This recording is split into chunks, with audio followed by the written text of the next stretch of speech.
పనికిరాదని ఖర్చు దండగని వైసీపీ ప్రభుత్వం పక్కన పెట్టిన పథకం ఇప్పుడు 245 గ్రామాల దాహార్తి తీరుస్తోంది.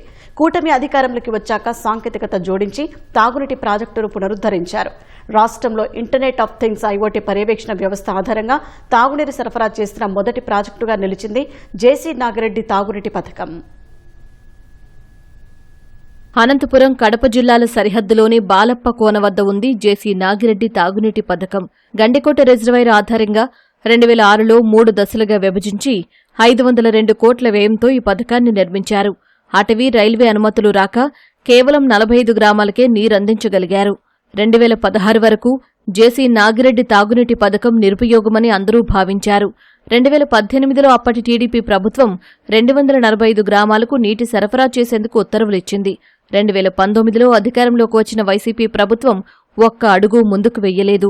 తాగునీటి పథకం ఆధునికీకరణను పక్కన పెట్టింది. కూటమి అధికారంలోకొచ్చాక జేసీ ప్రభాకర్ రెడ్డి చొరవతో పనులు పట్టారెక్కాయి. ఏడాదిన్నర క్రితం అనంతపురం జిల్లా గ్రామీణ నీటి సరఫరా అధికారులు జేసీ నాగిరెడ్డి తాగునీటి పథకానికి ఆధునీకరణ పనులు చేపట్టారు.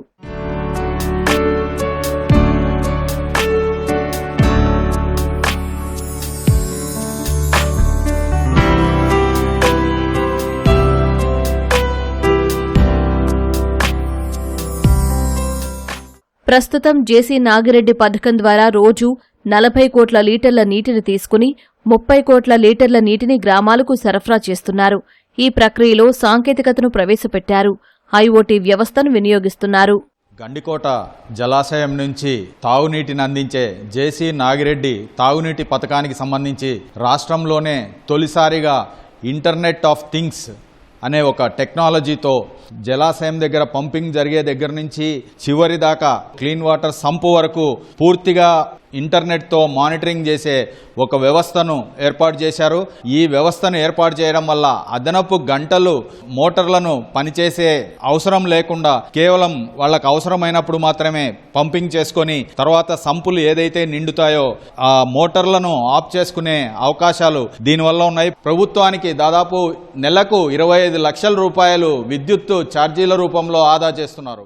తాడిపత్రి మున్సిపాలిటీకి జేసీ నాగిరెడ్డి పథకం నుంచే తాగునీరు సరఫరా చేస్తున్నారు. గతంలో పెన్నా నది నుంచి నీటిని తీసుకొచ్చే పంపులు ఆపేశారు.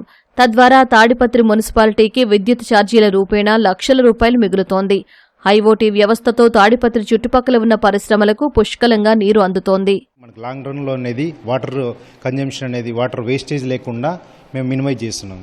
ఏ విలేజ్కు ఏ క్వాంటిటీ ఇవ్వాలి, ఎప్పుడు ఇవ్వాలి అనే క్లియర్ కట్గా రిలయబుల్ సప్లై వాటర్ అనేది ఇచ్చేదానికోసం మనకు పాసిబిలిటీ అవుతుంది సార్. గతంలో 45 గ్రామాలకు నీళ్లు ఇస్తే 24 గంటలు గడిచినా కూడా నీళ్లు వెళ్ళని పరిస్థితి. ప్రతి చోట ఫ్లో మీటర్స్ బిగించాం.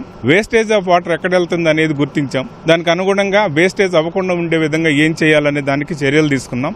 ఆ ప్రకారంగా చేస్తే 24 గంటలు రన్ అవుతున్న మోటార్లు ఈరోజు 13 గంటలకి వచ్చాయి. అంటే ఇది ప్రత్యేకంగా మళ్ళీ డబ్బులు కూడా తీసుకోలేదు.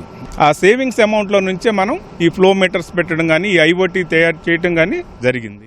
ఐఓటీ పరిజ్ఞానాన్ని ప్రభుత్వం అనుమతిస్తే జిల్లాలోని కీలకమైన శ్రీరామిరెడ్డి, శ్రీ సత్యసాయి తాగునీటి పథకాలకు అమలు చేయాలని అధికారులు ప్రతిపాదనలు సిద్ధం చేస్తున్నారు.